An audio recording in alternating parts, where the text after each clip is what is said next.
I'm Tycho, and these are fighting words. I'm here with Sir Urdok of Barenheim, and Hey, we're going to talk tonight about the assumption of risk when you're swinging sticks.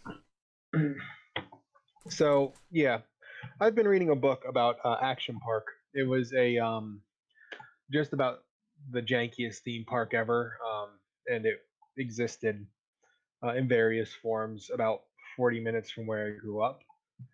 But this one quote from the book really stood out to me.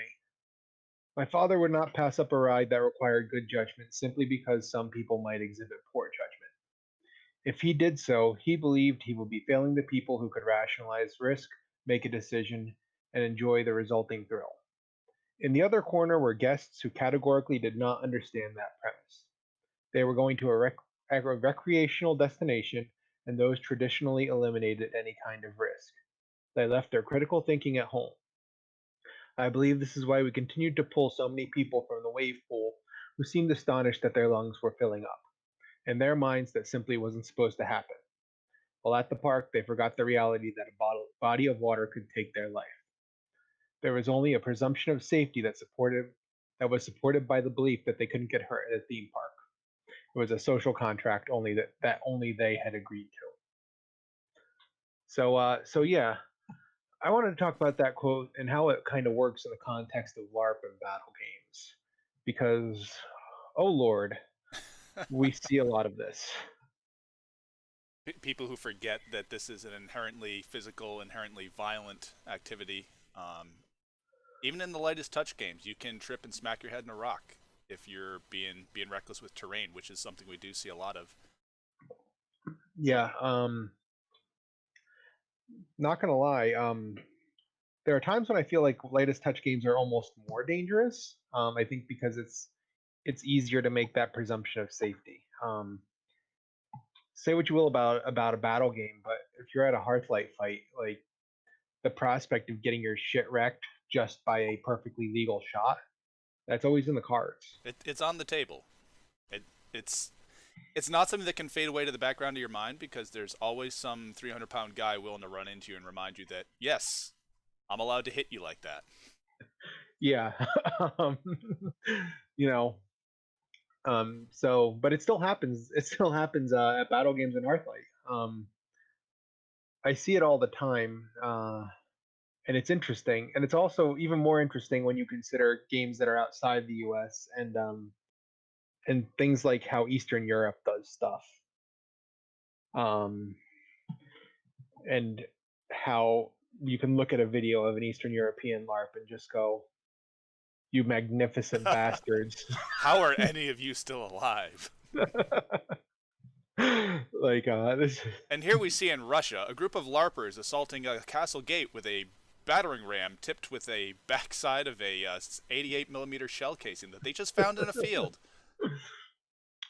Look, they just hurled a log off the fort at those other guys. Oh, that must be foam. No, it's not. That's Foam blood. does not bounce like that. Um, and I was also thinking that about this in context of harder core battle games, because frankly, it's interesting that ACL never sees this issue. Bohurt doesn't see this issue. I guess it's not ACL anymore. But Whatever the yeah, so appropriate name for that governing body of steel fighting. yeah, steel fight like full contact steel fighting. You don't see this. Like, you see people taking risks, but no one is surprised when they get hurt. I was not surprised when I got my arm broke. I was not even mad about it. I was not mad about the person. I was mad that it happened. I wasn't mad at the person who broke my Just to provide our pedigree on this matter, Sir Urdok and I have both sustained injuries in various forms of recreational combat. arm. So yeah, so I think one of the issues that little passage states well is the presumption of safety. The idea that because this is recreation and because this is pretend, um, injuries are just not going to happen.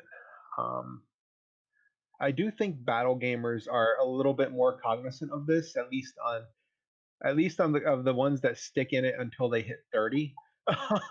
um, tend to be a little more cognizant of this. The ones in their 20s, I have questions.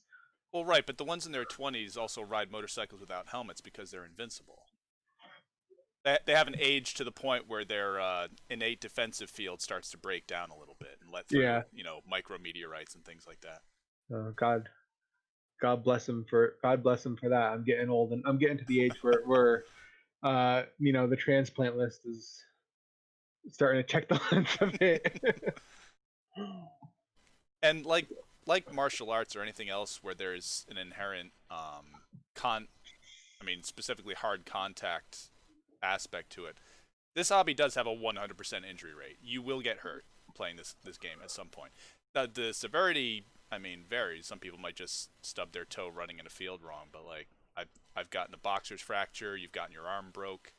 Oh, I I have a whole litany. I mean, I was going for the big ticket items, the most Yeah. recent as well.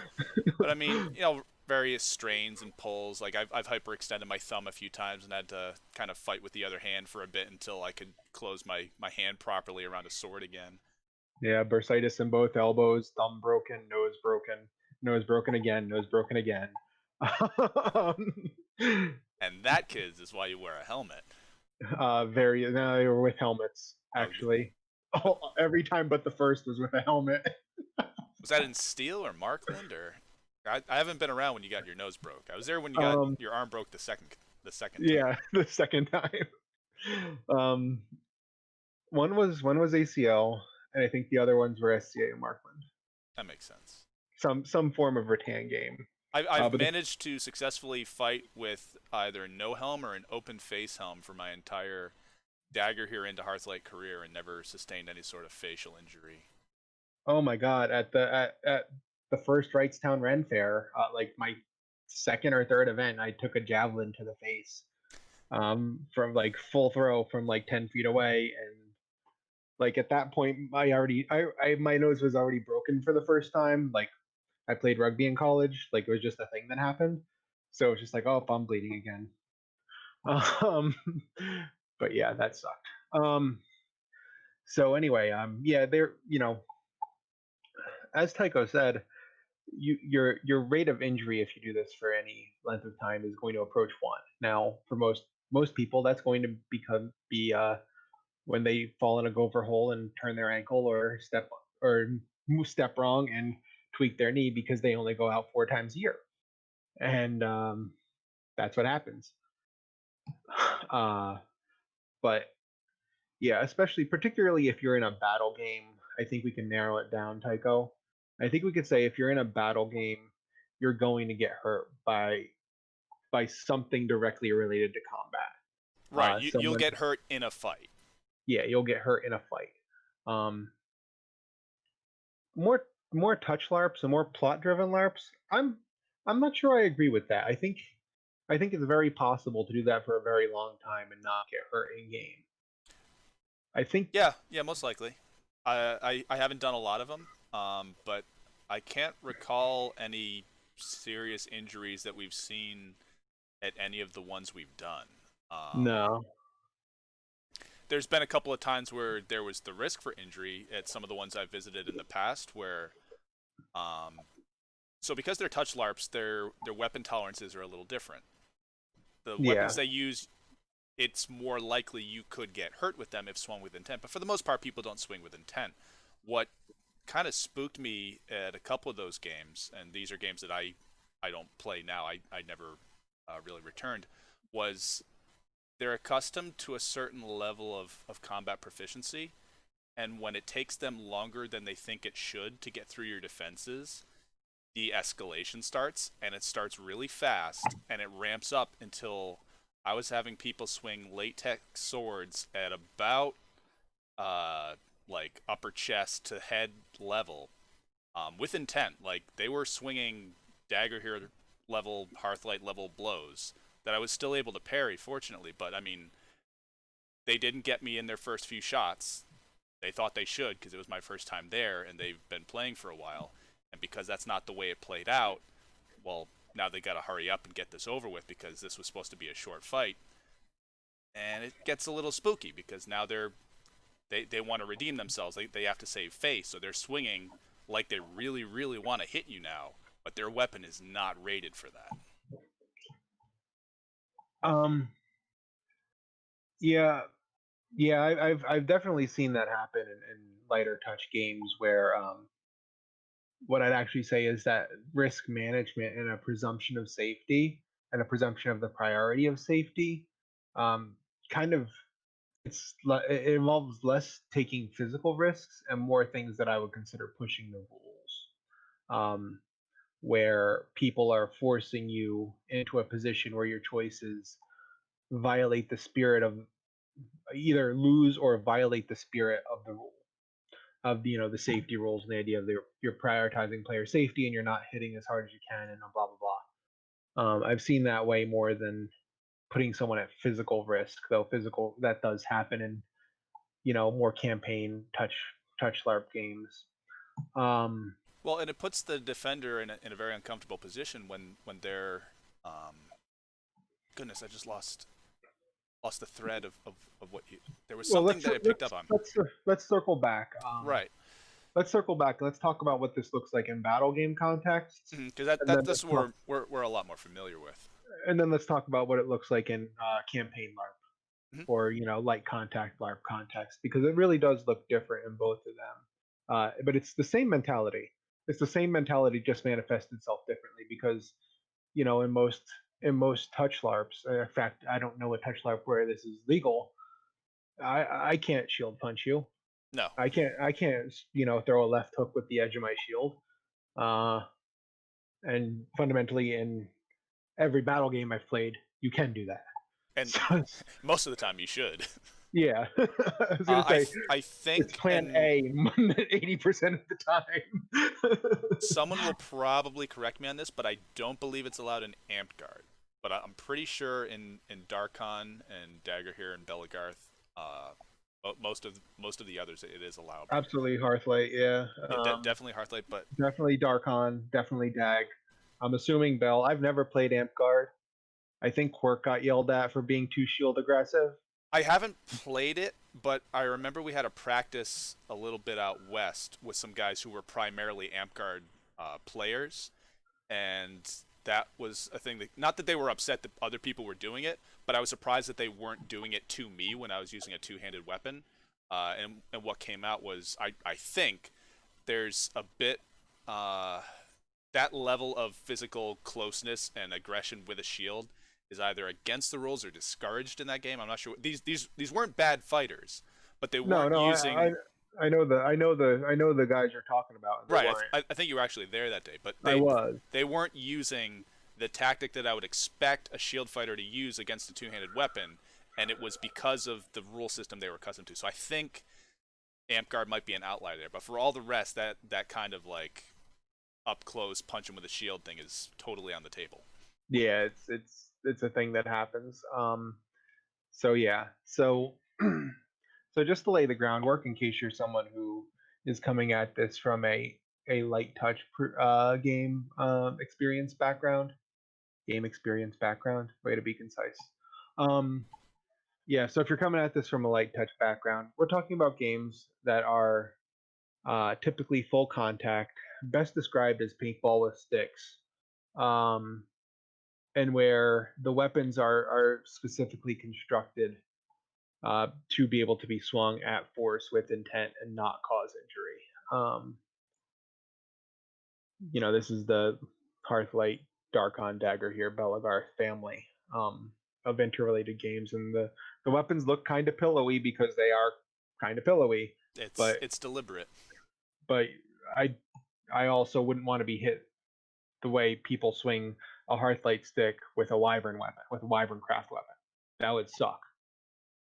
Not If I that wasn't you in, and I haven't done it to each other, but if I wasn't in my armor, it would be unpleasant.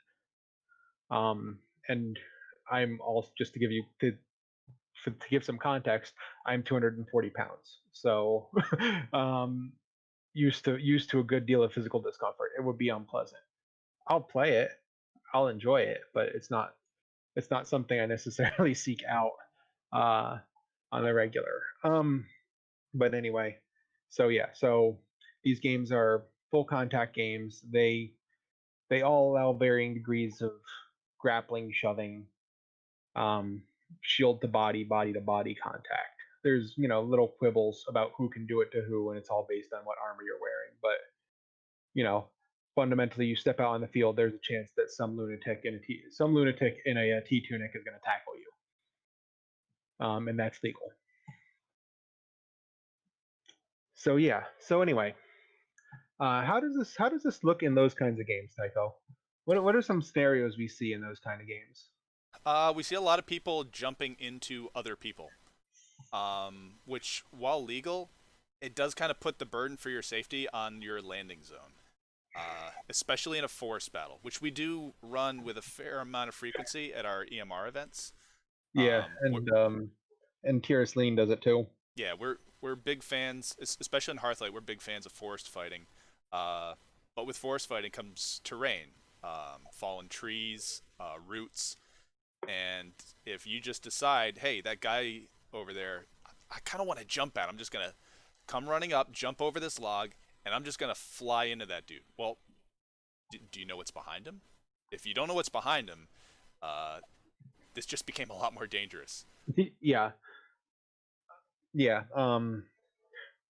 Excuse me. Gesundheit. Thank you. Um, so I like that you brought up the jumping at people thing because that is super fucking common. And I seem to recall more than once you have had to employ the megaphone to scream at someone until they wish to depart this plane of existence because they leapt over a pile of over one of the bunker walls into a packed 10 by 10 square full of people and expected nothing bad to happen. yeah, that has been a thing that happens. Audience, if you've never been to EMR, this is a roughly 10-foot in diameter circle, or maybe an octagon is a better term for it because it's kind of polygonal. Um, and six of those eight sides are covered in various pieces of Just detritus, just that debris. whatever Debris, whatever dead tree was near enough to not require enough effort to move gets and put there. they're all pines to make it worse. So they get brittle real fast, and they just want to break into sharp, jagged bits. And then there's also some big ass wire spools that are kind of sort of laced into this They're construction. providing a little bit of a foundation for the pile of dead Christmas trees. We got some wire spools, and I think some of those plastic sheets are screwed into the nearby trees in some capacity. It's been a little while since I've fought in that bunker, But yeah, since we're all shut down. there's all sorts of stuff. Um, None of it human friendly. No, Let's get that out of the way. None of this is human friendly. nothing about this structure screams, "You should jump over me. You should put yourself in the air directly above this collection of pointy pieces of soft wood." I say softwood because pine's not really all that hard. It's kind of light, but if you land on a snapped off piece of pine, it'll puncture you. It's It'll way put a hole in you. it's way harder than you are. Yep, it's an awful lot harder than epidermis. um, yeah. So this monument to tetanus shots. Which um, we love, by the way. It's one of the most popular fights there. oh But my god, it is an amazing fight. And this is the fundamental tension. Good terrain makes better fights. Interesting terrain makes such a more dynamic fight than here's a big open field. But we'll get into that. But anyway, so this nothing about this screams leap into me. But there is a type of person who, when they see a dozen people, mostly in male, with big ass shields, stuffing themselves into this bunker, into ten this 10-foot diameter bunker, their so they mind just can, immediately relives the siege of Helm's Deep, and they want Aragorn to toss them. yeah, yeah, yeah. Um, and it just doesn't end well. And here's the problem: like,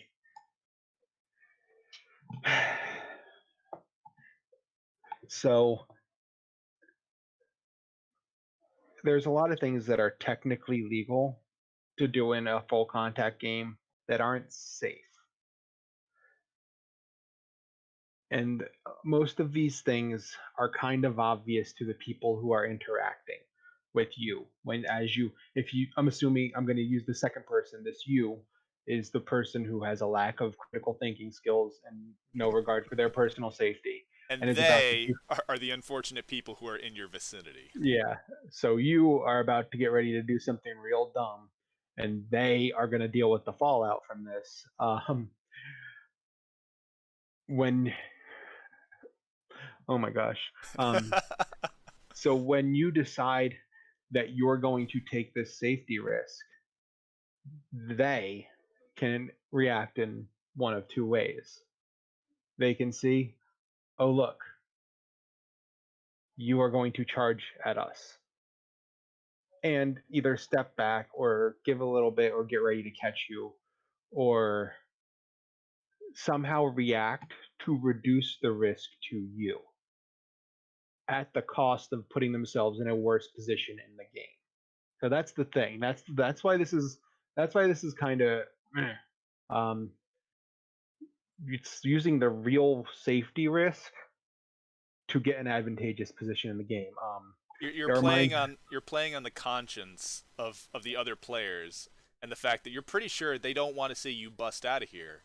So you're throwing yourself at them thinking, "Ha, you're not thinking this. It's not forefront in your mind.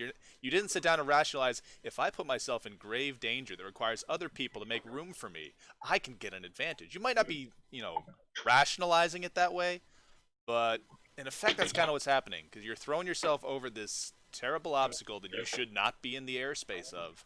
And if they don't move, if they don't let you land in that bunker, which, for context, they are not supposed to let you into.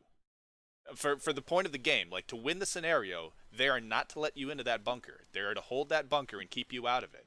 So if you just throw yourself at them in an extremely risky manner, if they so choose, they don't have to make it safer for you. You can bounce off their shields and land in a pile of pine.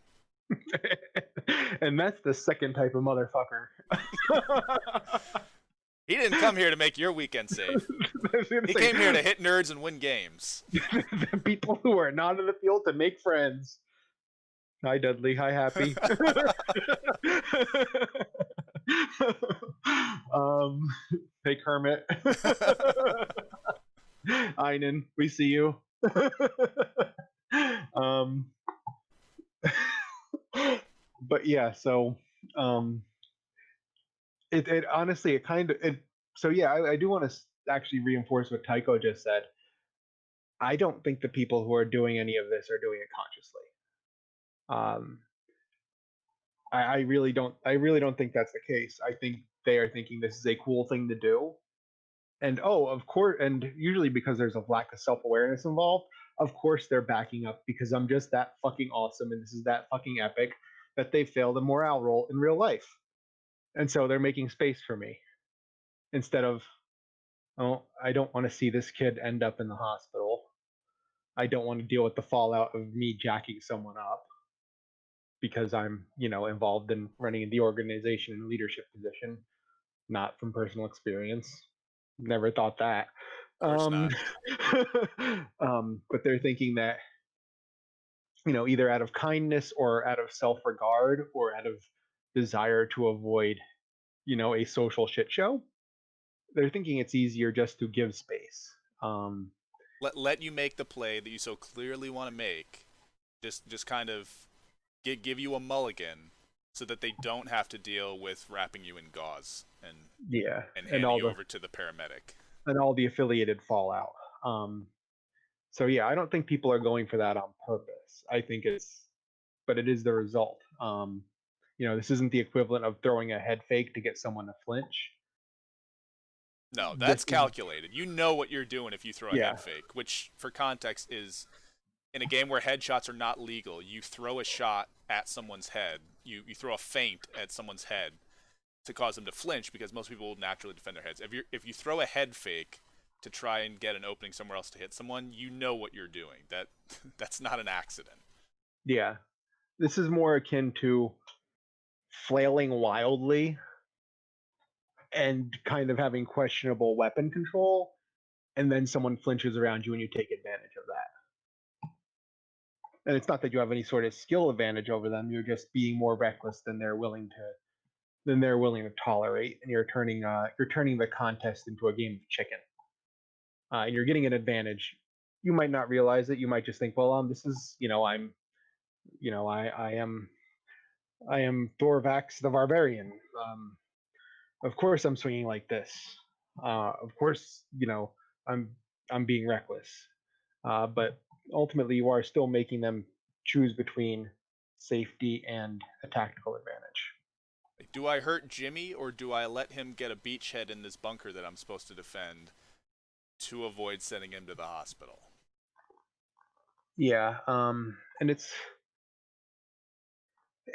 comes. I feel like a lot of this stems from the idea that your safety is everyone else's problem. Like, and that's kind of the same where it dovetails with that quote. Your safety is everyone else's problem. Um, and just thinking about the psychology of Eastern European LARPs and interacting with Eastern Europeans online primarily. So God knows what kind of skewing that sample is. Yeah, I was gonna say, I you know I'm not claiming this is a representative cross section of LARPers in the Czech Republic and Poland. We didn't Um, fly over and perform a survey. yeah, but I have talked to a number of them because their games look baller, and I appreciate the fact that they don't give much of a fuck. Um, um, but um, but yeah, the I think that the biggest difference is they go into a game with the assumption that no one other than themselves and possibly their friends, but probably not, give a shit about their safety. Like I fundamentally think that's their presumption, and that's why their shit can look like that, Because and our shit doesn't. there's no expectation there that everyone else is there to make sure you're okay. Yeah, no, there's almost a presumption of malice. That Oh, man wants to hurt me. I should not let him do that. I will take steps to prevent him from hurting me. I mean, it's think of it like a traditional sports competition. If you're playing football, if you're playing hockey, if you're playing rugby, and someone on the other side does something that's going to put them in a risky position, for the most part, you're gonna just go like, okay, you took the risk. Whap. um, Play at stupid least games, win stupid prizes. yeah, at least on no sort of contact sports team I've ever been on has there been that presumption if the other side does something dumb, you don't take advantage of it in every means possible. So, in the context of a full contact battle game, someone leaps at you, you shield check them and toss them on their ass. And where they land is their problem. You didn't jump. Yeah, I was fucking planted. I'm just standing here, and this man comes through the air at me, and there he goes. He's going back where he came from, and that's fine by me.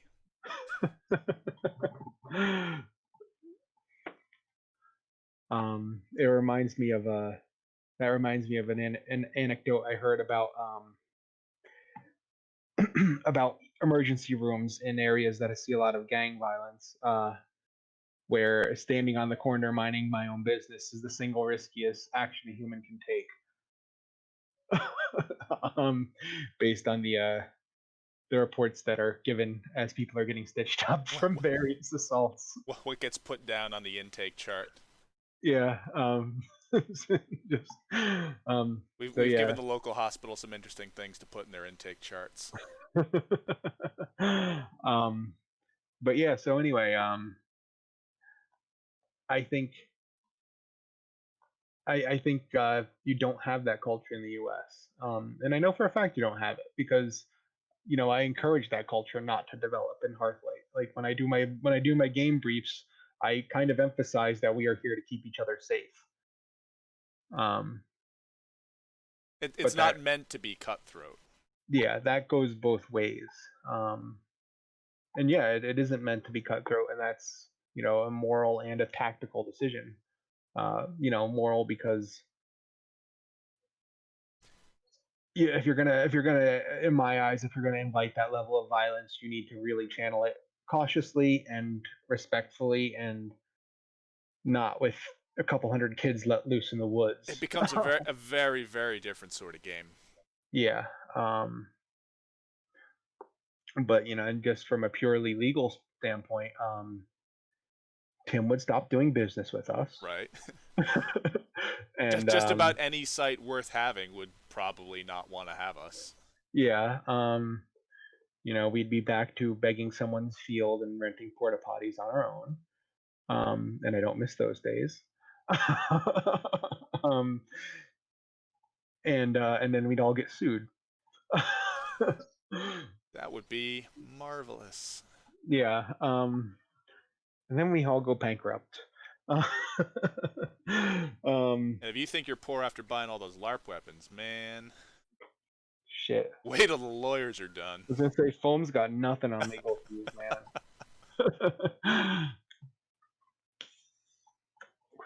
but yeah, but yeah. So uh, it feels like that it's taking advantage of a more safety oriented culture, and I don't mind that. I don't mind being in a game that is a safety oriented culture. In fact, I like it. I have been in games that are presumably safe, but where you have to watch your back, and it sucks. It Constructing it this sucks. way was a conscious choice from the ground floor. Like when we first started talking about putting Hearthlight together, that was a fundamental aspect of it. Yeah, well, I mean, we all shared the same bad experiences back in the mid 2000s Hmm. where you did have to roll deep and you did have to watch your back. And this was even more prevalent. And thank God it's kind of died down in a lot of places. But it was Wild West for a while. And that's not even going into rattan games. No, this is just because I started fighting in 2007. You started uh, 2008, I believe. right a little bit after me. But yeah, those like mid to late 2000s were an interesting time, especially in the part of the country that we're in, Yeah. because of some of the personalities who were prominent at the time in the scene. And because it's not a big hobby, it's really not a huge hobby, battle games specifically. I mean, what the yearly like end all be all get everyone there, maybe cracked 2000 once. I was going to say it's been hovering in the. In the high like 1900s, but I Is think it it is it is it that many? I thought it was in the 17s. But anyway, I think it's let's hit continue. 19. I think it cracked the 2K mark once, maybe. I'm not positive on that, but I do believe that at some point Ragnarok did crack the 2K mark. Yeah, but it's a small game. But all that to Um, say that like if there's one guy in particular, say in your area, and he's kind of dangerous. He's an unknown quantity. He does crazy stuff. A lot of it's like really physically unsafe for the people around him, and he gets other people into it. He's got a little bit of a cult following of people who like to do all the same kinds of things because he tells them it's this will be great. It's fun. It's tradition. This is what we do. We do crazy, dangerous things. It's hard to get around that. There's not really too many other places you can go. Um, well, it's not even about getting around it. It's just your choice is either you let them do whatever they're going to do on the field and you just avoid it, or you roll with people who are heavy enough and there's enough of them that you make yourself unfuckwithable. yeah, he can't he can't bother me because I'm surrounded by 280-pound guys wearing 3 layers of boiled leather. Yeah. Um, yeah. That new unit from Jersey though, that's got like 5 guys wearing T tunics and they've got PVC spears. Yeah, we won't see them again. Yeah. Yeah.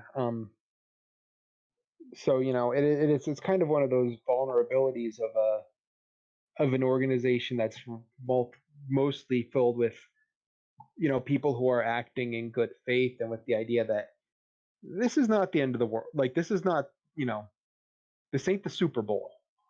Um, There really isn't much riding on any of these fights. yeah, like we're gonna pop up and we're gonna do it again. So there's no reason to go super hard outside of you and someone going, "Hey, buddy, let's go super hard." Okay, cool, and you both understanding what that means. Mutually agreed upon combat. Yeah, you mutually agreed upon level of violence. But the mutually agreed upon level of violence for most full contact games is reasonably low, and it stops well before you're putting someone at risk. Um, and it kind of stinks to see people who take advantage of that by being extra reckless. And again, then the thing is, like, different fields have different personalities. Right. If I go fight in Carthage, I'm going knowing that Carthage does reckless shit. But I also know that Carthage does not mind if you do reckless shit in return. So everyone there always has a good time. They run very good fights. And there's just the understanding that this is going to be I hesitate to call it physical because it's not really like tackling. It's more just like people are going to jump around, people are going to run around, people are going to smash into you from all sorts of angles. Bumper It's cars. going to be high intensity. It's human bumper car. Yes, high intensity is a good word for it. It's human bumper cars. And that's it's a hoop. Like if you're going there expecting that, it's fun. I go to Carthage. I expect a bunch of people who weigh 2/3 of what I do to flame themselves at me. Yeah, that's why I'm here. It's fun. Um, and so that's their own field. They have their own culture, and that's awesome. Um, if you are on a field where that is not the norm, and you are consistently doing things like that, where you're like we go back going back to the original scenario, putting people at risk and then taking advantage of that from a tactical sense, that's shitty. That's taking Or not advantage even putting them from at risk, but putting yourself at risk and forcing them to make the choice between hurting you and letting you win the game.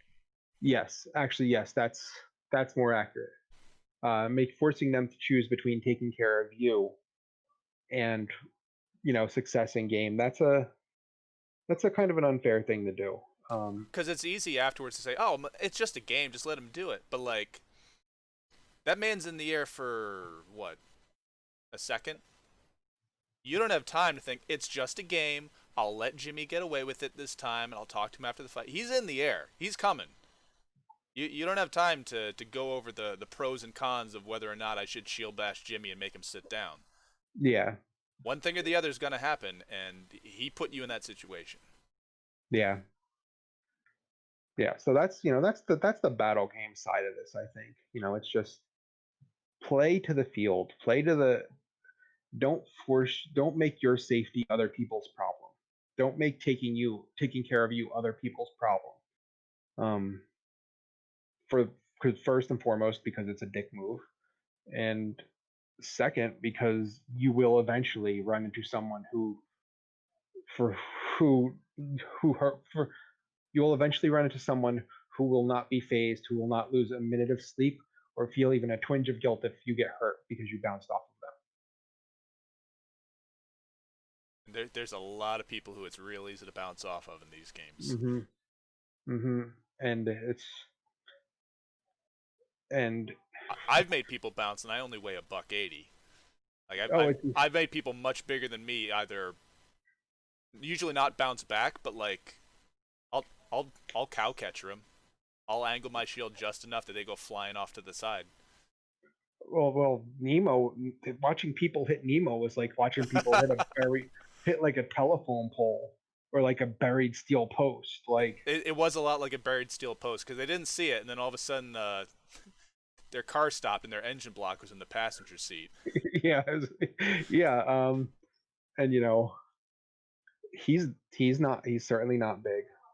Um, I think he caps out at 160 He's a and sturdy fellow. probably 5'7". Thereabouts, yeah. Yeah, stout. Um,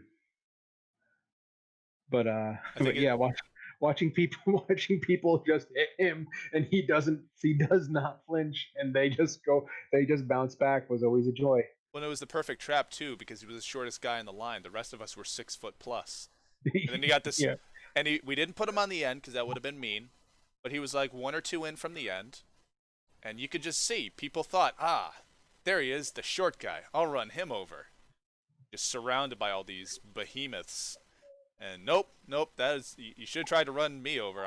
I'm the skinny guy in the end. You probably could have gotten somewhere. You could have at least gotten past me because I would have just bounced you off my shield to the side. You'd have your momentum at least. No, Nemo took all your momentum, and then he prison shanked you like it was Sing Sing. Yeah, yeah.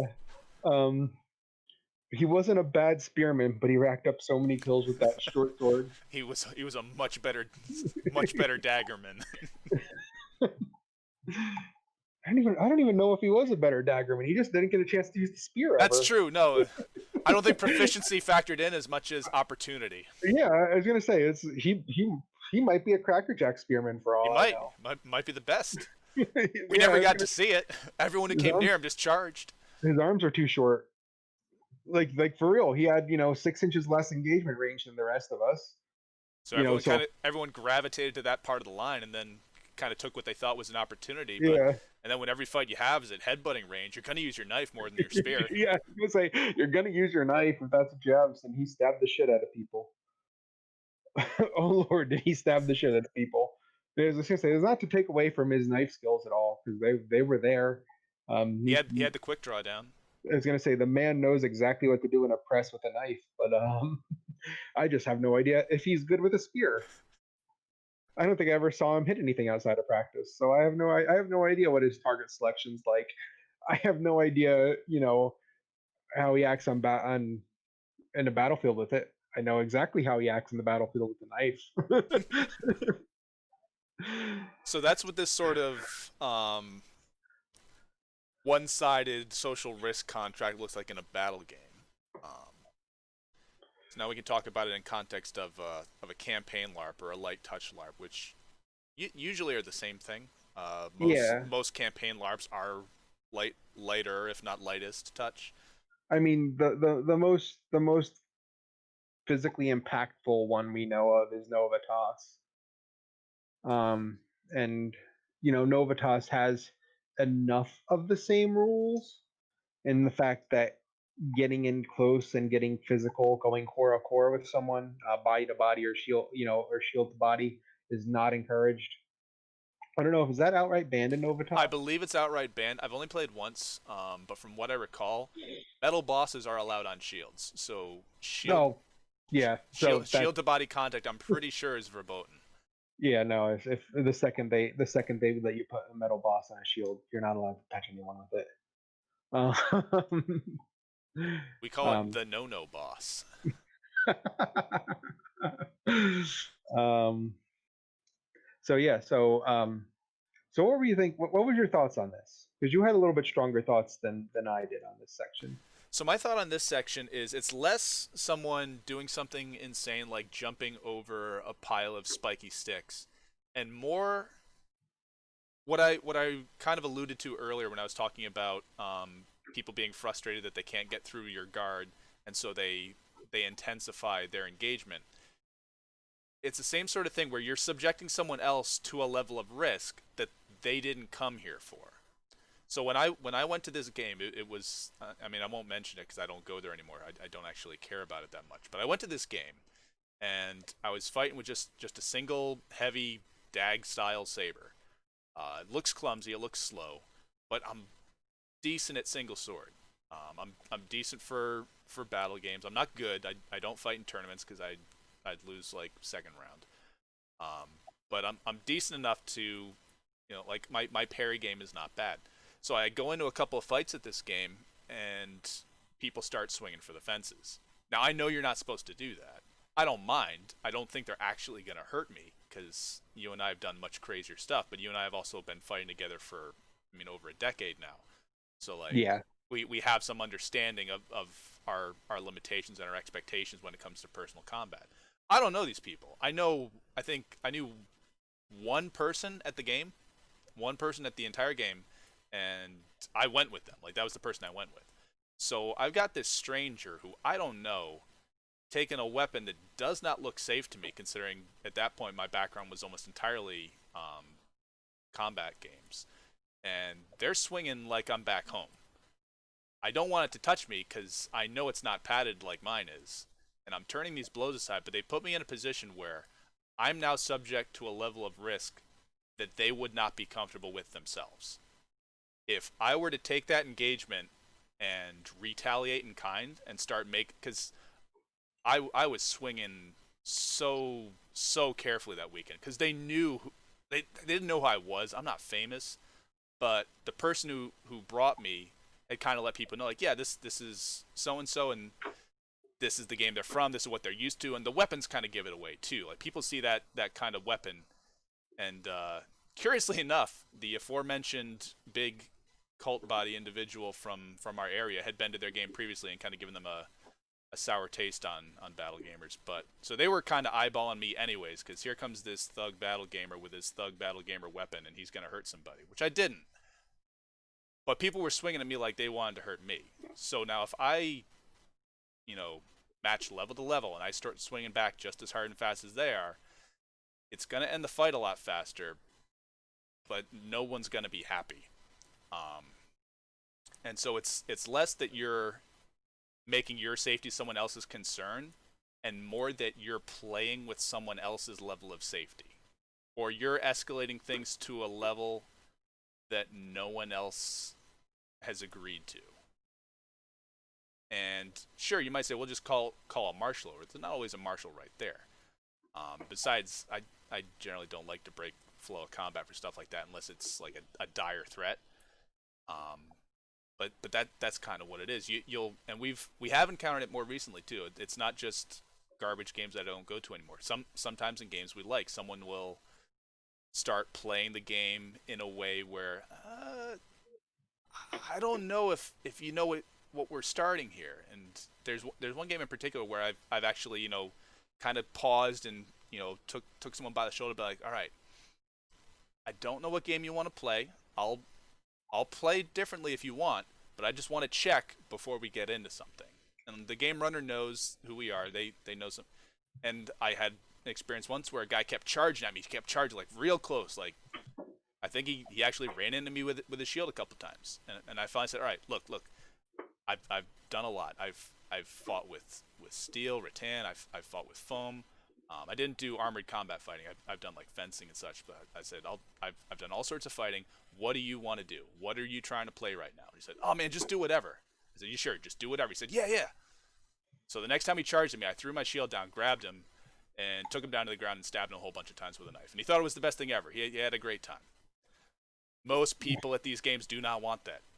Was that Sam? Did you run into Sam?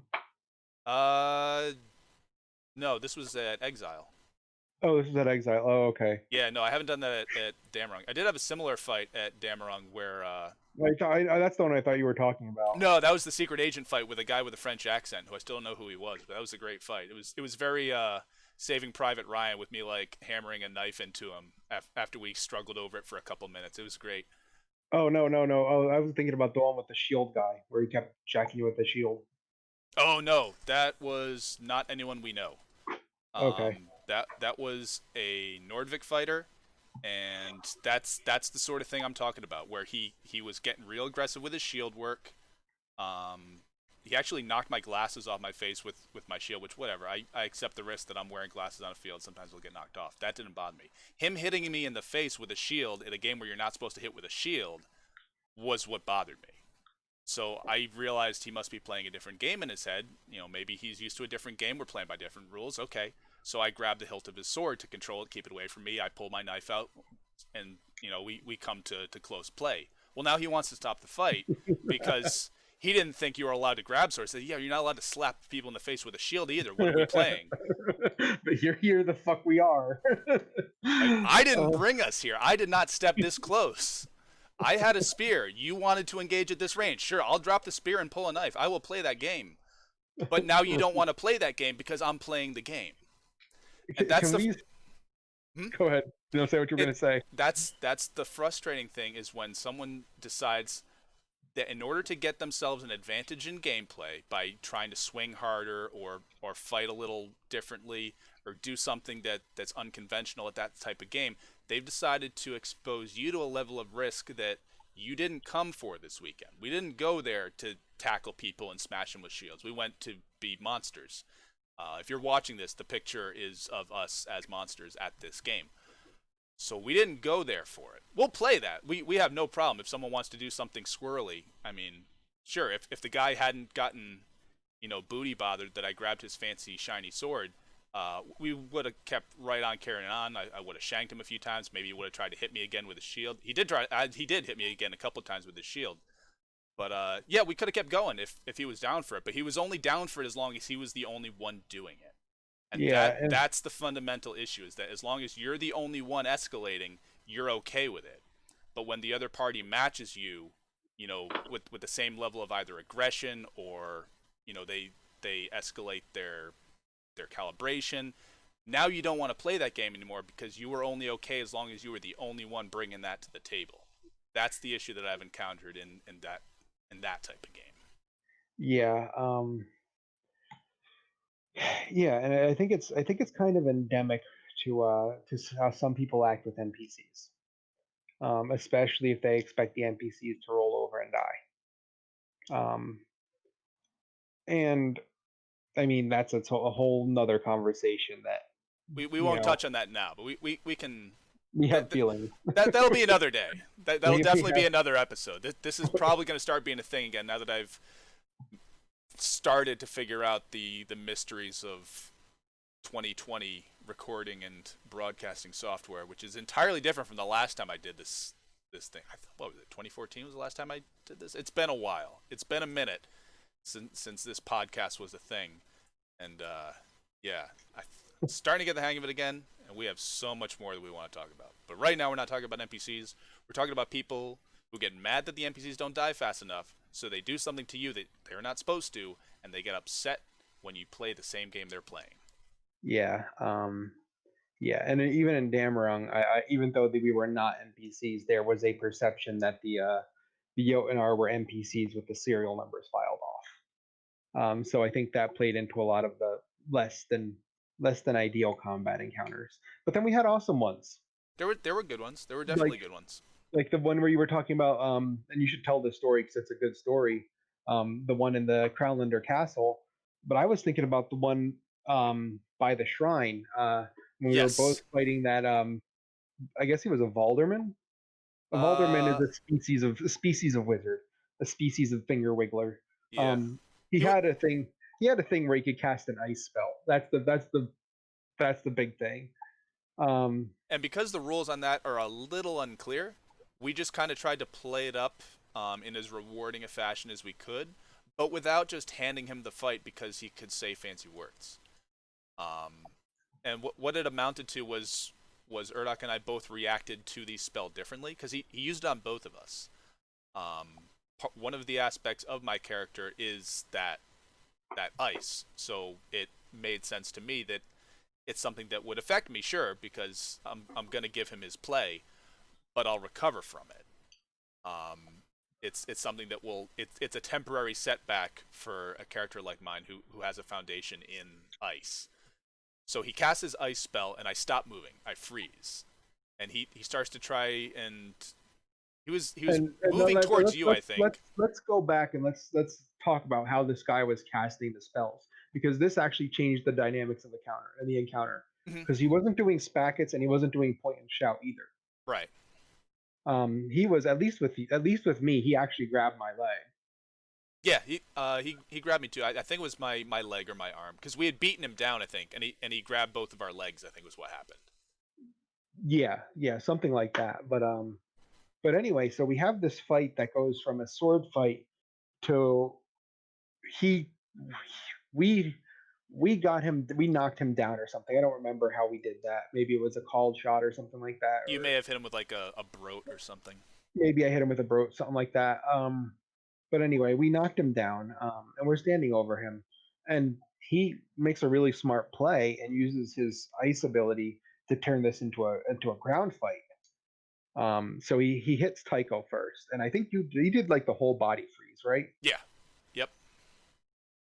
Um, and then he hits me next, because for some reason I had gone from my big axe to my little axes. I don't remember why.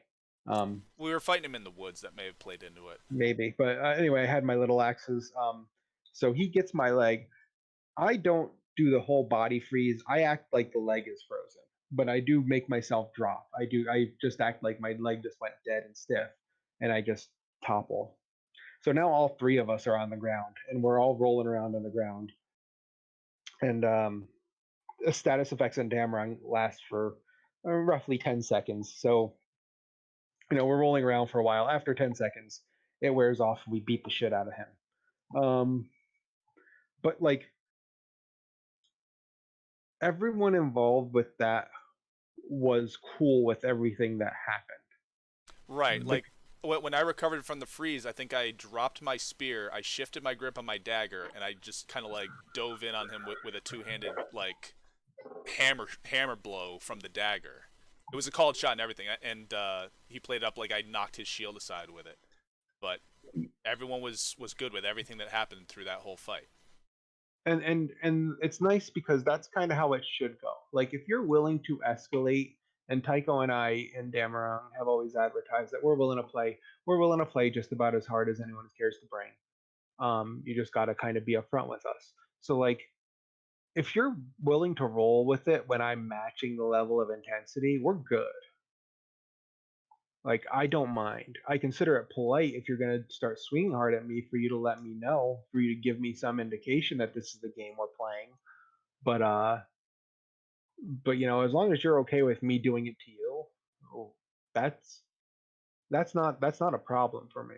Well, The issue is it's the people who you don't know, who it's not obvious that they're okay, that this is going to be a give and take. that's an aspect of it too, is the veiled intentions, the kind of Schrodinger's asshole sort of thing, where they don't tell you that they want to play harder. They just kind of do it a little bit. And if you match them, whoa, man, what's a big deal? Yeah, check your swings. Check your swings. Yep. You too, motherfucker. I um, don't swing like this for no reason. and it's always the first complaint thing. The first person to bring up a complaint has an emotional and rhetorical advantage. Like it's just the way humans work. The person who says something first is there's always a presumption in favor of that person in any sort of conflict. So if you're swinging for the fences in response for them swinging for the fences, but they call you out first, you're in a worse position in terms of the game and in terms of the rules and in terms of the decision making people. Well, especially when you're a known thug like we are. Like we've like you said, we let people know if you want to play a little heavier, we're down. Just let us know. And it makes people more likely to be, oh, are the thugs being thuggy again? Yeah, yeah, and you know what? I'll be honest with you. I can't even entirely blame them because No, of course not. back in the bad old days, people from battle games made it a sport to go to other people's games and shit on Oh yeah, they them. bragged about it on the forums. I Yeah. remember. Um, so like I can't even blame that attitude, but I can blame a person who's hiding behind that to get away with shitty behavior. Because that's the thing with these with campaign games, it tends to be less less about the physical aspects of it and more about getting a rules advantage or taking advantage of ambiguity. Because that's the thing, all fighting rules are 100% ambiguous. Right. Um, We're not in a computer simulation. yeah, lightest touch can mean 100 different things. And when games say you don't have to take a grazing shot, well, what the fuck is that? Um, Does it or does it not count if someone makes a spear thrust and it kind of catches on my trouser leg but doesn't really hit my leg? Like, Yeah, like you could get five different answers from five different people on that question. does the shot need to stick? Do we care about edge alignment? Do we care about whether it hits garb or meat? Uh, what about if I have a male skirt and it tags the male skirt, but there was no way it was ever going to hit anything underneath that. Actually used to happen all the time with my lamellar when I wore the skirt. Because it stuck out from my body so much, it was very easy to tag my armor with a shot that wouldn't have no chance of actually hitting my body. And since the metal lamellar did have mass to it, you could feel like you had gotten a hit. Yeah, yeah, yeah. And if you weren't paying attention to your placement, oh, why'd you shrug that off? You didn't fucking hit anything. My skirt just stayed there. But anyway, you know, it's hiding within that ambiguity of the rules, and it's kind of like you end up wishing if people just want to play hard, just be upfront with it. Just say something. Yeah, and if you don't want to do that, then don't escalate. Like, don't put it on the other person to be responsible for, like, yeah, take your own safety and to really it's be interested in your own safety. Don't just assume other people are going to cater around you. Because when you're doing that, you're putting people in awkward positions. Either way, you're just putting people in a position where they have to choose either letting you win or following the spirit of, or whether follow the spirit of the rules and let you win, or also be an asshole and not let you get away with some bullshit. I mean, that's kind of the situation I was in when this guy started smacking me with his shield. It was all right. He's doing something I know he's not supposed to, but I mean, we're in this fight. I'll carry the fight on. I mean, to its logical conclusion, I guess. But what? Why is it being done this way? Why are we doing this? I didn't know. I had no idea. I just assumed he wanted to fight harder and didn't feel like saying anything about it. Yeah, and I mean, the other thing is in most games, it's so easy just to do a few testing shots. Like I always like to just throw a few shots that are going to be blocked. Like if they have a shield, I'm just going to throw at the dead center of the shield just to kind of see what they do and feel them out. And you could tell a lot just by doing that. And it's just, Give them a taste of the calibration and kind of let yeah. them judge. And it's Whether a nice non-verbal, non-disruptive way of declaring your intentions. Like just doing a little exchange of shield hitting, or if you're using two-handed weapons or hafted weapons, very easy first quadrant, first quadrant attacks, um, that you broadcast from a mile away. Um, whatever. It looks okay from the sidelines. It doesn't look like you're, you know, derping the fight out on purpose. And it just gives you a chance to feel each other out before you start fucking just going hammer and tongs or having to make assumptions. Um, it was interesting because the first time I fought Elise, she did that to me. She put a pole arm shot right into the middle of my shield, and it was so clearly a hey, this are you comfortable with this? And I threw a sword shot that was designed to let her block it, but it was a definitive yes, I am comfortable at this level of it calibration. was We that had same level of intensity, yeah. and we had a heck of a fight. But yeah, it's just such an easy, simple thing to do. It doesn't disrupt the fight. It doesn't break immersion. You know, And the other thing is, it doesn't even matter tactically because none of these LARP games, most LARPs aren't gunslinging like Hearthlight is. Right, you're not going for the first off the block, get the sneaky dark side scorpion shoulder wrap. Yeah, it's not most games you could shrug off a couple shots, so it's not one and done. Um, and again, I don't think these are people who are deliberately making the choice to take advantage. I think they're just kind of letting their expectations get the better of them, and especially with this happens a little bit in battle games, but it happens way more in campaign LARPs. Main character syndrome. Hmm. If someone's got main character syndrome, they're gonna do this kind of shit. 100%. Well, because the mindset there, I think, is not so much I'm gonna push the edge to try and cheat a little bit. It's I'm gonna push things because no one's gonna do it to me. Whether it's because they think they're that scary or because they think that everyone else is nicer than they are, or maybe they just assume, you know, every, I think you're giving it more consciousness than it has.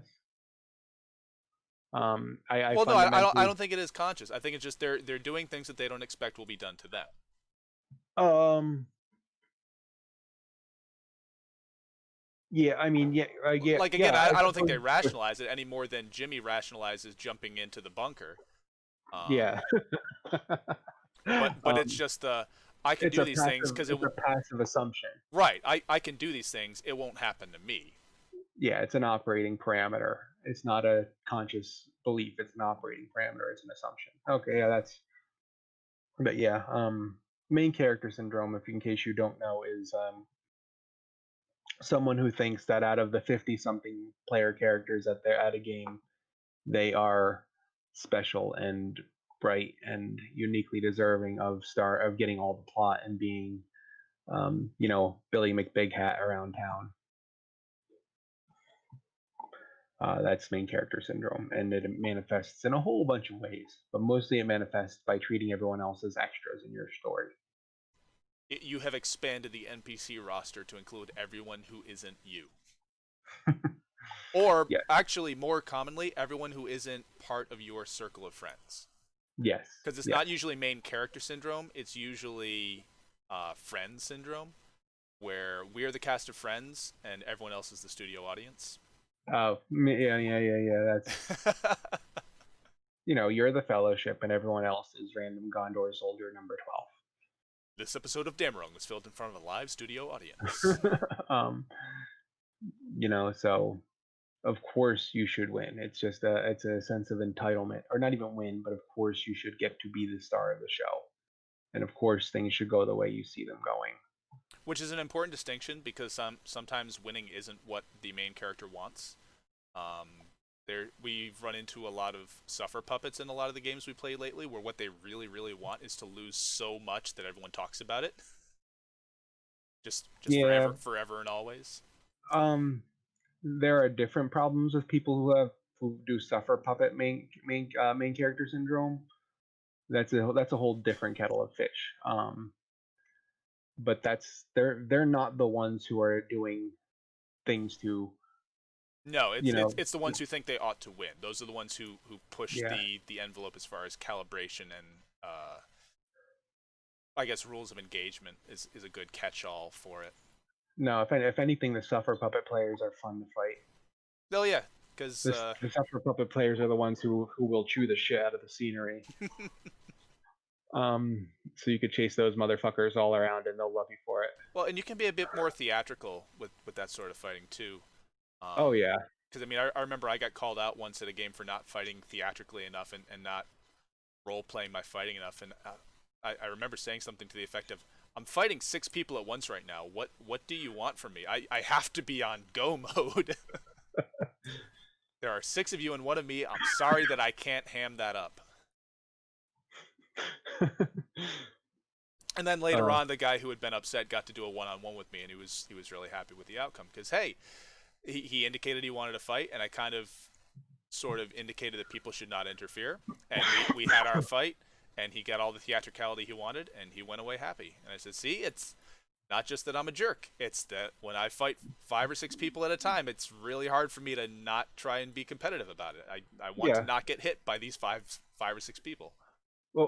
Frankly, once it's past 2-on-1, you're you're you're not doing any sort of theatrical fighting. Right? No, you can't.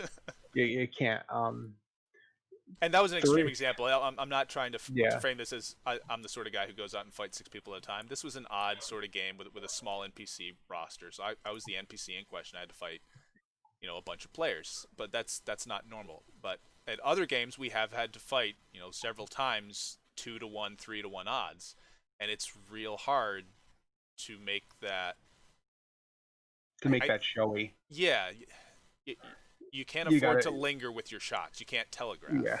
You can't telegraph. You got to be sneaky. You can't. You have to use your full speed. You have to do. You have to basically pull out all the stops because of the only other option a 3-on-1 theatrical fight is a beatdown. Yeah, That's what a three it, on. It's a it's an beatdown. execution. I Yeah. remember one fight that people remembered me for after I think it was our first game at Damarung was we had one of those crazy like let's lead the trolls against everyone else in the game, and the king went down and I was fighting over the body of the king with a pair of daggers with my two long knives, and I was moving so fast with them that I was able to get out of that fight and get away, despite I was crossing blades with people who were using two-handed swords, people who were using pole arms, but the knives were just everywhere. And if I've been trying to make it flamboyant or showy or do any kind of like you know cool looking routine, I'd have gotten ganked. There were way too many long weapons for me to do that. I was I had to move so fast, and if someone had come in close and tried to fight, I probably would have hit them harder than I meant to. It just you're in there, you're stuck in. Yeah. Yeah. You don't. You're just out of choices. But that's not really the same because that's just the reality of 6-on-1. If you want to make it, if you want to make numbers competitive, you got to try. Mhm.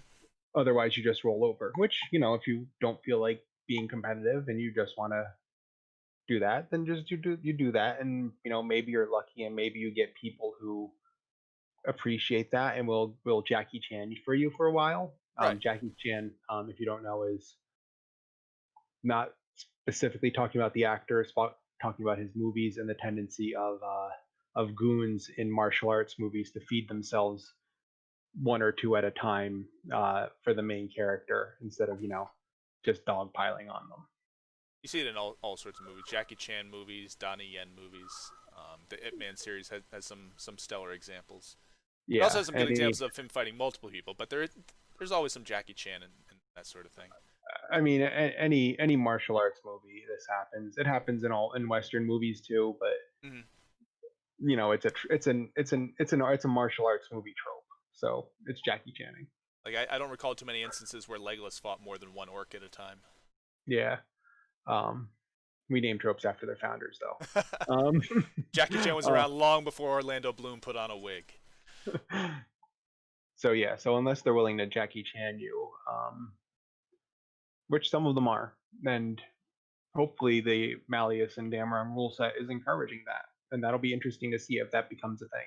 Mm-hmm. Because that really changes up the dynamics. But I've been looking forward to playtesting that since last October. yeah. Um, but yeah, so that's not really it. I do remember it is fun if someone's willing to lose well, it's so much fun. Um, and it's so much fun to be willing to play off of that. I remember at the last Damarung we were at, when for whatever reason the trolls had honor duels with some Nordvik. Um, and oh my god. So I picked my three fighters, and the first two fighters are just standard sword and shield matches. Whatever, nothing special, decent fights, but nothing to write home about. Just two dudes with swords and shields bopping each other. And Um, our boy Quirk being a wrecking ball. our boy Quirk doing Quirk things. um, yeah, Quirk did Quirk things. Just I think he might have been a little bit on the a little bit probably pushing the people we're talking. He might have been doing the thing we're He may talking have been one of these guys. about. He was one of these guys. Um, though he was just being straight competitive. But so it's a little bit different. But he probably did not take a RP friendly attitude into that fight. He brought his flail. He brought his file. So you knew it was going to be a fucking Donnybrook. Um, um, but anyway, so I'm the last fighter, and the enemy fighter is about 5'8", probably 140 pounds, and she's got a buckler and a knife, and she's in maybe light armor. It might have counted as light armor. um, it was some leather garment. I don't know. Uh, so Leatherish, leather adjacent, something. I, I mean, it was leather, but it was like suede. It was maybe a little bit of more abrasion resistant than human skin. Yeah, but yeah, yeah. Maybe enough to stop a draw cut. Yeah. Who knows? Um, but anyway, so so she's got an 18-inch buckler and a dagger, like a literal, like probably 18-inch dagger. And I'm in full mail, and I've got my two-handed axe. And when they send her out, I'm just like, I'm looking at these guys like, you motherfuckers. Like, how am I gonna fight this? And all I'm thinking is, how am I gonna fight this and not look like the world's biggest douchebag? And like, God bless her, Elise comes in again because Elise chose that moment to make a scene, and that gave me a chance to actually think and then formulate a plan. Because otherwise, I was just gonna, Something other than turn this girl into a tent peg. yeah, I was gonna say other than something other than be a douchebag. So I'm like, all right, this is technically a fight for the full. This is technically a fight till one of us drops. So I've got a huge hit point pool to play with. She's probably got half of what I had. Plus, I had some abilities I could throw if I really wanted to. So I'm like, I'm gonna see what I'm gonna see what this is about. I'm gonna see what she does, and I'm gonna play off of it. So, we square up. Um, we get told to start. My first shot is this, 12 o'clock telegraphed. It was like watching an airliner come in. You saw this shit 3 miles out. There was a little Um, man waving some cones. yeah, yeah. And she does a pretty nice combat roll to the side. And I'm like, okay, we're doing Dark Souls. Dark Souls, always a win. Dark Souls it is. And so I'm just like, all right, so that's what I'm going to do. I'm going to play this game as long as she wants to play it. So I'm just doing these huge swings, and eventually um, she rolls close enough to me that she gets a good swipe in across the back of my calf. So I play that up a little bit, and I'm like, all right, you got this. I'll give you this. I'm going to give you some RP on that, and then I get a little bit more intense after it, and as we're going through the fight, I'm upping the intensity, and on one of them, I think I just physically knocked the buckler out of her hand. I didn't throw it. I just you know the axe. So the axe I'm talking Yes. about is a 4 foot axe with a decent beard on it, and the whole thing's 1 inch fiberglass reinforced with leather. So it is a hook. So I have a habit of pulling weapons and shields out of people's hands with this monster, and frankly, it is beefier than any other LARP weapon I've ever seen. I think I could say that honestly. I haven't seen anything built like this. Um, so eventually, the shield gets whacked out of her hand, um, and I kind of corner her and I let her yield instead of just beating her to paste because I didn't want to be that guy. Um, but yeah, so that shit's fun. This is a person who knew they were going to lose and decided to play with it. This could have easily gotten really ugly if this had been someone who had the assumption that they were going to win. It could have gone from a nice theatrical fight to, like, honest to God, a fucking brawl.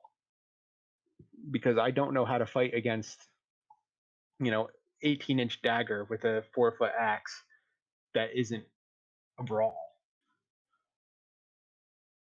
Like, if I can't shut you down with a first shot, which by the rules, I could not in this game. one hit with the axe did the same amount of damage as one stab with the dagger. So if they did not, if they chose not to, fall, pretend like you were actually hit by a two-handed axe and just charge through it, which happens all the time. Um, I don't know how that would have worked other than a brawl. Well, that last point brings up, I think, the one other aspect of this that we can cover is people who show reckless disregard for the placement of your weapons. What do you mean by that? So people who throw themselves on your weapon um, in such a manner as to potentially cause themselves harm in order to close the gap. You see this a lot in people who try to play like the fast character or the reckless character, the barbarian type. So I Um, think I think I know what you're talking about, but I think I also want you to give it for instance. okay, one of the games that we do like that we've been to a few times, there used to be an ability. I forget if it was called Frenzy or Berserk, but this is a game where grappling's not allowed. You're not supposed to grab people. You're not supposed to get that close. But almost invariably, people with this ability would do just that. They would run right up on you and start like swinging away with both hands. Um, Okay, yeah, yeah, yeah. I know what you're talking about. So the ability in question basically made the player immune to damage for a short period of time. And most people used that to get up at your grill and wildly swing at you. which meant that if you were using, and the specific instance I'm thinking of was after this had been removed from the game, and this was something that I had actually talked to the game runner about because she had asked us what we thought of things, and I mentioned that one rule was a dangerous one because it changed the expectations of the game in a very sudden way that most of the players weren't prepared for. Because we had an encounter where all of the NPCs got berserked all at once, and all of a sudden, all of these NPCs were running right up into people in a game where you're not allowed to grapple. And I'm thinking, there's really no good option from there. Like I had a guy running at me, and I'm thinking, my normal response to this is to grab you under the arm and just like take this fight somewhere else. But I'm not allowed to do that. You shouldn't be this close to me where that's my only response. So Yeah, like no, go ahead. so after that ability had been removed from the game, I'm sure other people gave their feedback as well, but the ability was taken from the game because of that situation that it created. Invariably, every time I ever saw the ability used, that was what happened. Um, there was someone who had used it extensively in the campaign previous, and so in the campaign we were in then, he was a totally different character, totally different setup. That ability didn't exist, but he fought like it still did. And I was in the woods fighting with a short spear and a pike rigged shield, which is basically a teardrop shield that covers you from neck to knee. And I had a knife in my belt, like I always do. You'll notice a commonality in pretty much every story I've told tonight, and most of the stories I'm gonna tell in every other episode. I have a knife. We got sidearms. I always have a knife. So I have a knife, and I've talked to this guy about this before. Like you gotta slow your roll with the getting up on people because there's people who I mean, they'll play that game, and you've expressed interest in it, so someone might assume like, oh, hey, Jack's getting real close today. Jack must want to play that game with me, and he wasn't quite ready. He just maybe thought he was and talked about it a bit. But I had said to him, look, you gotta calm it down a bit because every time you get in a fight, you act like you're still under berserk. And so we were fighting. It was in the woods. It was at night. I had my spear. I had my shield, and he kept doing it. He had two weapons, and he kept running right up on me. He would like almost impale himself on my spear, and then move past the spear, and then get right up on the shield. And so I started just dropping the spear, pulling the knife up, and holding it next to my head. And I had it in an ice pick grip. And every time he saw me lower the spear and draw out the knife, it was kind of like a little signal to him that we're about to play a different game, and he would back off. But that was an example of how things worked out because the guy had enough awareness to realize, oh, Tycho's pulling out his knife. I've come too close. We're about to play something else. But I've also been at other games where I'm holding a spear and someone will like jump onto it because they can afford to take that hit and they'll like Mm-hmm. fight their way through the spear. Like Mm-hmm. it's the weapons are padded. They're not supposed to hurt you. But trying so very hard to get so close to someone in a game where you're not meant to do that. Well, first off, if we're talking about campaign LARPs, you're risking their weapon. Hmm. Especially the long ones, are deceptively fragile. Yes. Um, I worry about the epic armory spears we use getting broken. Like I've seen how they flex. I felt what the core feels like. If you're throwing yourself on someone's weapon, you are now forcing them to choose between the safety of their prop and letting you do what you're gonna do. And that's a dipshit move. And they're not cheap props. Yeah, this is if you don't know, these are $200 weapons. So if someone just kind of throws themselves on it, especially if they're wearing mail and they're just trying to like run right up your spear, I mean, again, it's not as big a deal as them, doing something that might hurt you, but it's still But not safe. it's still a dickish thing to do because you're blowing through the spirit of the rules. The spirit of the rules are this doesn't happen Well, and you're because and you're blowing immersion too, which is less of a big deal given our broad overarching topic for the night is assumption of risk, specifically physical risk. But you're blowing immersion by running into a weapon, tanking it, and you continue to roll. yeah. Generally, no sentient creature is going to throw themselves onto a weapon unless they're been given leave of their senses or under some sort of duress or outside influence. But I've got just like standard bog standard like swamp goblins, and they're charging onto my spear. You, I'm gonna have to step away for a second, Tycho. If you just want to keep talking. okay. Um, so in general, when we're talking about risk, we're talking about physical risk, but you run through the same sort of calculation. When someone's doing something that's putting you or your gear at risk, you still have to consider like, do I want to let them make this play? Do I want to let them carry on? Do I want to stop the game altogether? Which is always an option, but it's not one that most people are willing to jump into. It's not a casual thing to stop the fight because someone's fighting a little odd, and you're always going to have that thought at the back of your head like, well, what if it's nothing? And that's where we come back to that Schrodinger's asshole thing I talked about earlier, where the guy will fight just a little bit over the line, just enough to get his edge, but the moment it turns on him, suddenly he doesn't want to do that anymore. Welcome back, I Thank think. you. uh, Yep. so yeah, I was just talking about the fact that you run through the same sort of risk calculation in your head in that split second, whether someone is doing something reckless that endangers you, endangers them, or endangers your gear.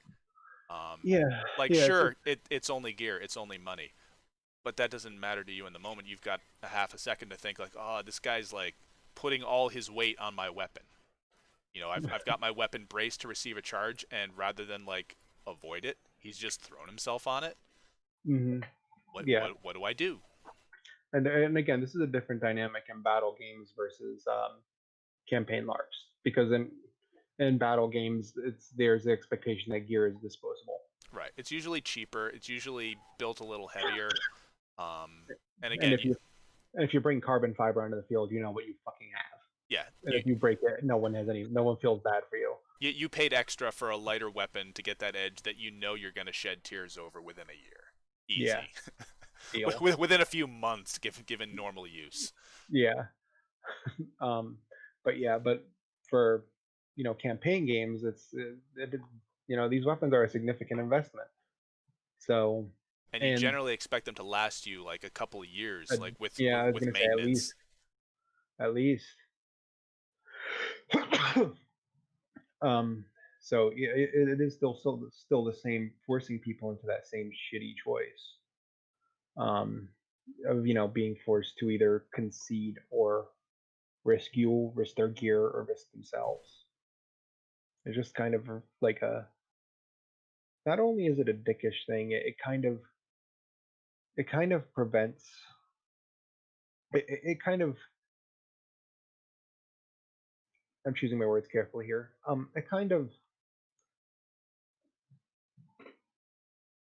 It kind of distorts growth and the growth of a game culture and the growth of a sense of immersion.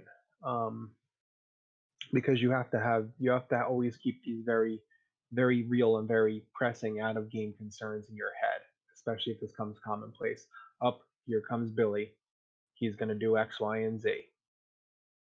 Or even a more recent and broader example, we were in a game where nearly an entire faction was playing that sort of brinksmanship where they would escalate fights to the point where the other side was uncomfortable continuing. Um, Either uncomfortable continuing the fight or uncomfortable trying to match their level of aggression or their calibration. And it got to the point where you would see a certain sigil and you either decided that you wanted to have a throwdown or you just avoided the fight because you knew which way it was going to go. And if you weren't in the mood to get into a fight that had no business going on at this particular game, you just didn't fight those people anymore. Mm-hmm. Yep. Um, yeah, and the other thing to note, which irks the shit out of me, um, is that a lot of people who do this kind of thing make the kind of assumption that they get away with it because people are intimidated and think they're Billy Badass. No, no, no. There are people who I find intimidating. They don't actually do this kind of shit for the most part. They don't need to. People don't match the escalation because it is not worth the trouble. It's not any sort of sense of intimidation.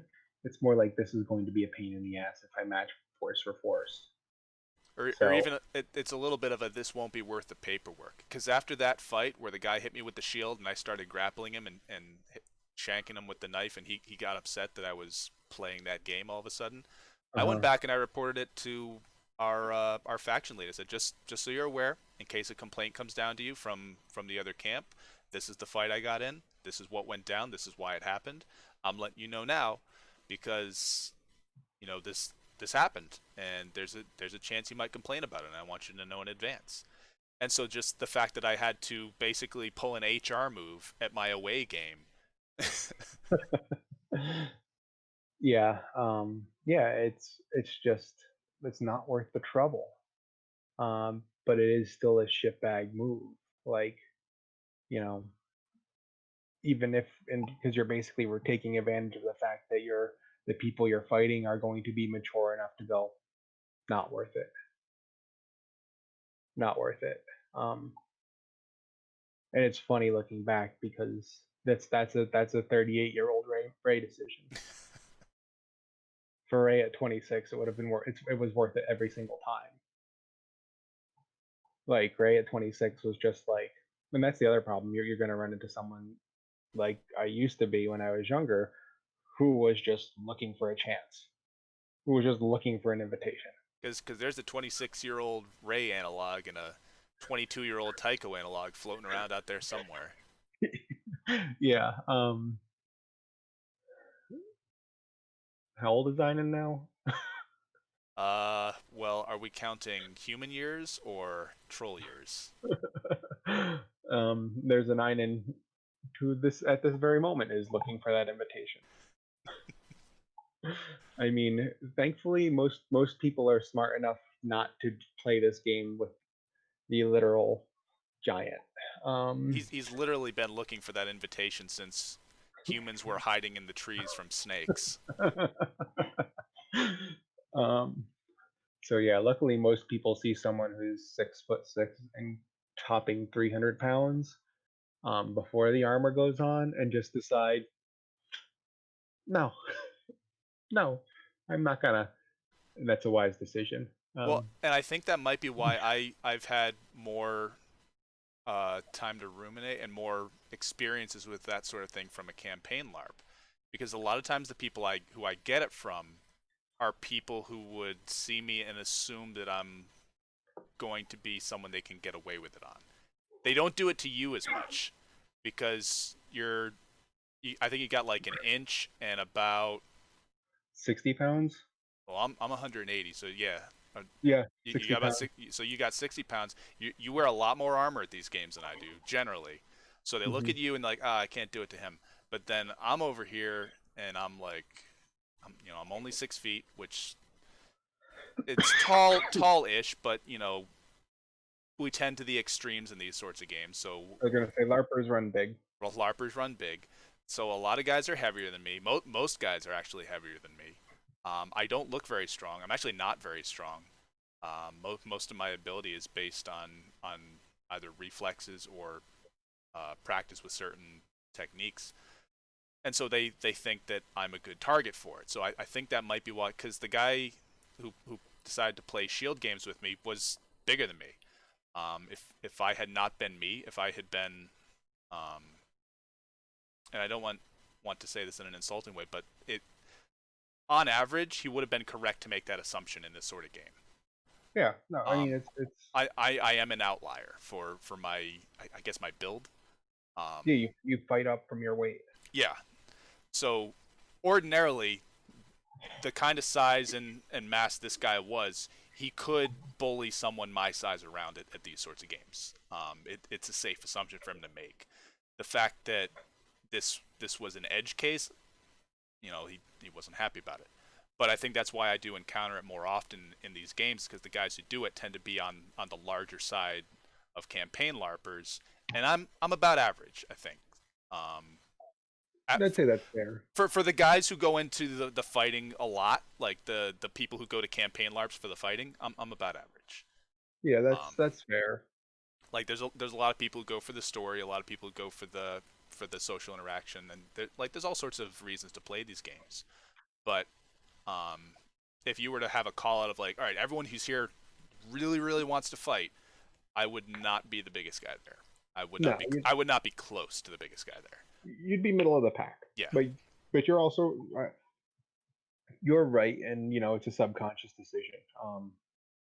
It's just looking for the weakest point. If you're going to do something physical, you're going to look for the weak link, and I rarely look like the weak link in a fighting situation. Um,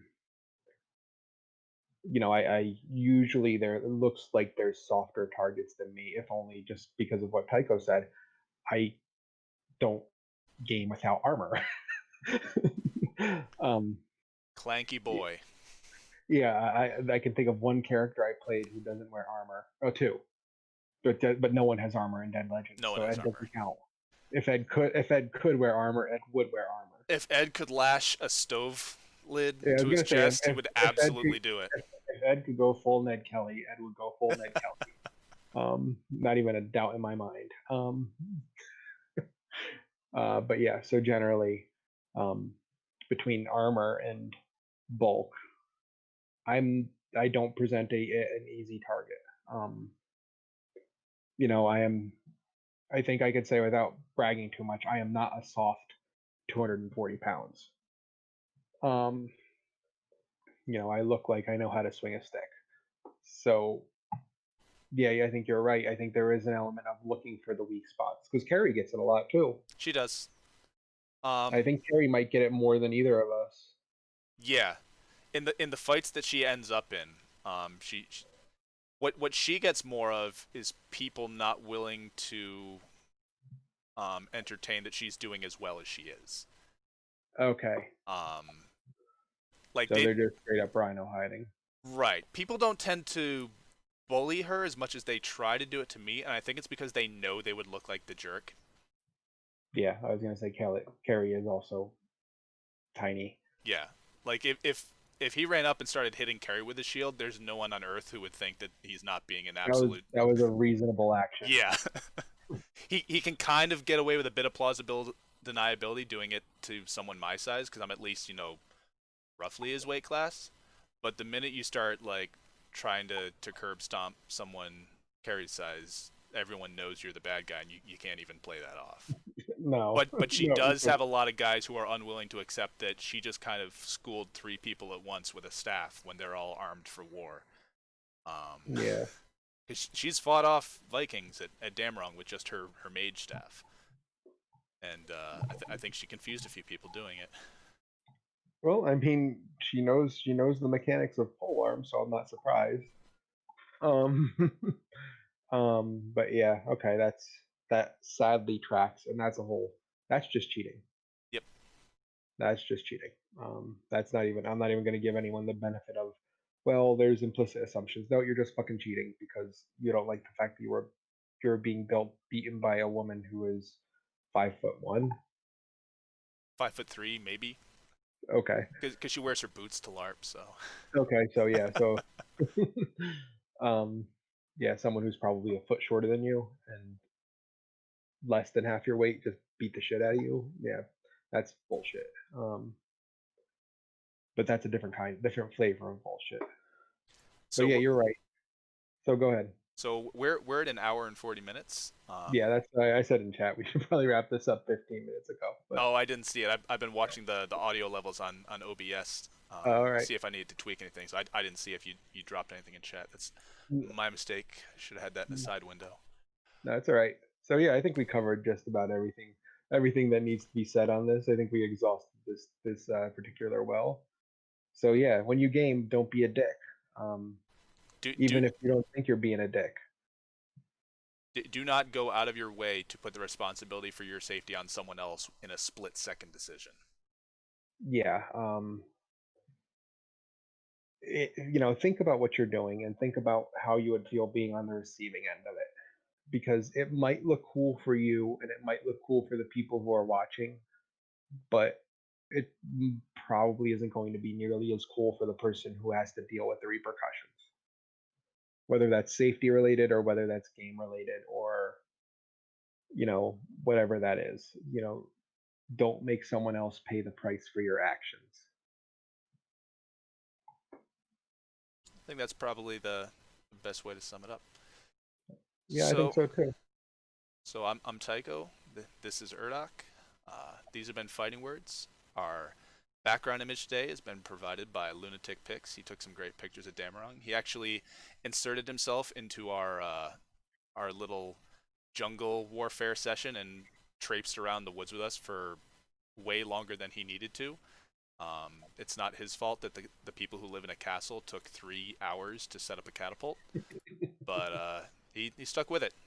Good fellow. And again, our sponsor is well, I didn't say it originally, but our sponsor today is Thug Life Coffee.